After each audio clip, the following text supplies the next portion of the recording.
خب بچه چطوری ما این نرخ پرش رو بیاریم پایین تا ریتمون توی سیستم الگوریتم بره بالا و ما رو تو فضاهای اشتراکی بیشتر نشون بده. خب 3-4 مورد اول این که شما باید زیر ساخت قوی داشته باشید، یعنی عکس پروفایل، بایو و نیم شما در ابتدا باید مناسب باشه. وقتی که مخاطب وارد پیج شما میشه با یک صفحه خوشگل مواجه بشه، با یک صفحه چشمگیر مواجه بشه، هیجان انگیز باشه، رنگها، نوشته ها و عکس به شدت مهمه.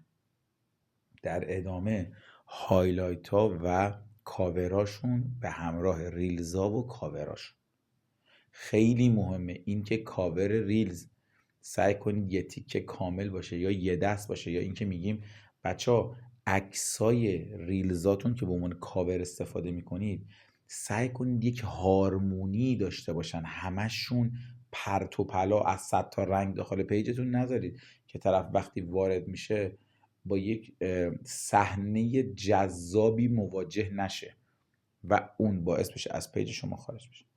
وقتی شما وارد یک پیج میشین، حالا بهتون اون پایین نشون دارم میدم دیگه که چه پیجای جذاب میتونن باشن براتون. وقتی وارد یه پیج میشین، اولین چیزی که به چشم ما برخورد میکنه اون هارمونی و رنگ و لعاب اون صفحه اول اون پیج. بعد میریم خب پروفایلش رو میبینیم، بایوگرافیش رو میبینیم، هایلایتاش مشخص میشه، بعد ریلزاش و عکس کاورا و تیترا مشخص میشه.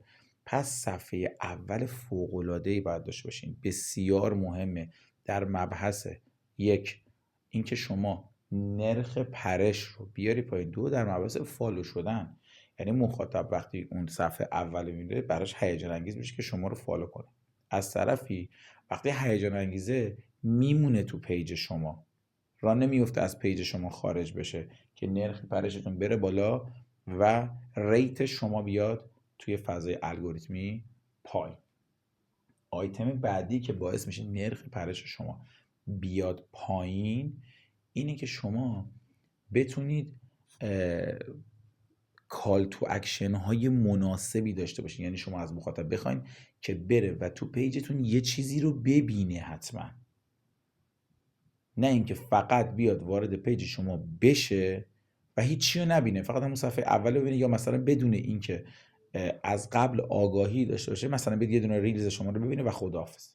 اما اگر شما مثلا به یه دونه هایلایت مهمتون ارجاعش بدین که این هایلایت هم طولانیه اما مطالب با ارزشی توش هست، مخاطب هیجان زده میشه که اینو ادامه بده و ببینه. اگر این هایلایت با ارزشی باشه زمان طولانی رو میذاره تا اونو کامل ببینه و ازش استفاده کنه. یا اگر ازش بخواین مثلا اون ستا ریلزی که پین شده رو ببینه، باز یه عدد خاصی، عدد مناسبی ممکنه توی پیج شما ببینه. اگر تو اون ستا ریلز پین شده ریلزایی باشن که واقعا درجه یکن، واقعا میتونه به مخاطب یا حالا آموزش بده یا حالش رو خوب کنه یا دغدغش رو بگه، باعث میشه که اون تو پیج شما بمونه و ریلزای دیگه شما رو هم ببینه. خیلی مهمه که این فضا حتما به وجود بیاد برای مخاطب شما. یه مورد دیگه که هستش اینه که شما بتونید از فالوورای خودتونم پروفایل ویزیت بگیرین و اونها رو تو پیج خودتون نگهشون دارین که باعث بشه نرخ پرشتون بیاد پایین. چجوری این اتفاق میفته؟ از طریق استوری. اگر شما استوریای خوب بذارید و فالوور شما وارد پیج شما بشه، وارد استوریای شما میشه و شما استوری ضعیفی گذاشتید، مخاطب سری میپره میره بیرون، فالوور سری میپره میره بیرون، نکس میزنه و فرار میکنه میره، این نرخ پرش شما رو میبره بالا. شما میتونید با زیرکی از توی استوریاتون مخاطب رو بکشونید توی صفحه اول، بکشونید توی هایلایت ها، بکشونید توی ریلزاتون. این باعث میشه هم پروفایل ویزیت بگیرید هم نرخ پرش بیاد پایین. خوب دقت کنید، پروفایل ویزیت یک اتفاقیه در مسیر پایین اومدن نرخ پرش. یعنی شما هرچی پروفایل ویزیتتون بره بالا نرخ پرش میاد پایین.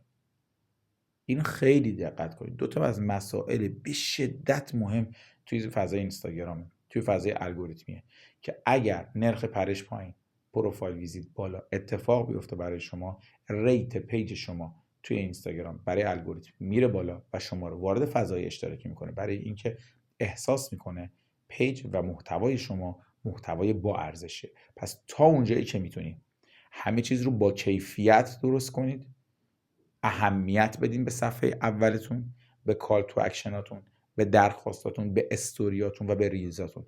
هر کاری میکنید باید متوجه بشین که قراره مخاطب رو نگه داره توی پیجتون.